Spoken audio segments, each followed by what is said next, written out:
ఇంటి అల్మారాలో దాచుకున్న ఆ బంగారు హారం, అమ్మమ్మ నుంచి అమ్మకి, అమ్మ నుంచి కూతురికి వచ్చిన పాత గాజులు. చాలా మందికి అవి కేవలం ఆభరణాలు కాదు, భద్రత, నమ్మకం, అవసరమైనప్పుడు ఆదుకునే బలమైన ఆస్తి.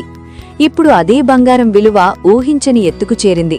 ధరల ఎగసిపాటుతో భారతీయ ఇళ్లలో ఉన్న పసిడి మొత్తం విలువ దేశ జీడీపీతో పోల్చుకునే స్థాయికి వెళ్ళిందంటే ఆశ్చర్యమే. నిపుణుల అంచనాల ప్రకారం భారతీయ కుటుంబాల వద్ద దాదాపు 30,000 టన్నుల బంగారం ఉంది. ప్రస్తుత అంతర్జాతీయ ధరల ప్రకారం దీని విలువ సుమారు $5 ట్రిలియన్. భారత కరెన్సీలో చెప్పాలంటే సుమారు 452 లక్షల కోట్లకు సమానం. పోల్చి చూస్తే ఐఎంఎఫ్ అంచనా వేసిన 2025-26 ఆర్థిక సంవత్సర నామమాత్రపు జీడీపీ $4.125 ట్రిలియన్ కంటే కూడా ఎక్కువగా ఈ గృహ బంగారం విలువ ఉందని అర్థం. ఇది ఒక్కసారిగా ఏర్పడిన సంపద కాదు, తరతరాలుగా దాచుకున్న ఆస్తి. బంగారం ధర పెరిగినప్పుడల్లా ఈ సంపద విలువ కూడా పెరుగుతుంది. ధరలు తగ్గితే విలువ తగ్గుతుంది.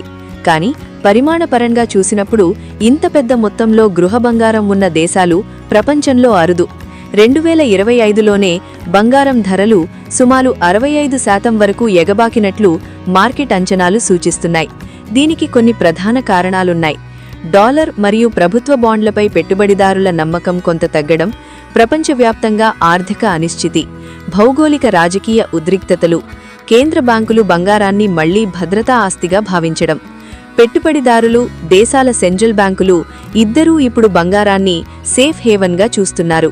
ప్రపంచంలో పరిస్థితులు కఠినంగా మారినప్పుడల్లా బంగారం ధరలు బలపడడం ఇదే కారణం. భారతీయుల జీవితంలో బంగారం ప్రత్యేక స్థానం కలిగి ఉంది. పెళ్లిళ్లు, పండుగలు, అత్యవసరాలు ప్రతి సందర్భంలోనూ పసిడి కీలకం. కష్టకాలంలో గోల్డ్ లోన్ రూపంలో వెంటనే డబ్బు పొందే అవకాశం ఉండటం కూడా దీనికొక కారణం.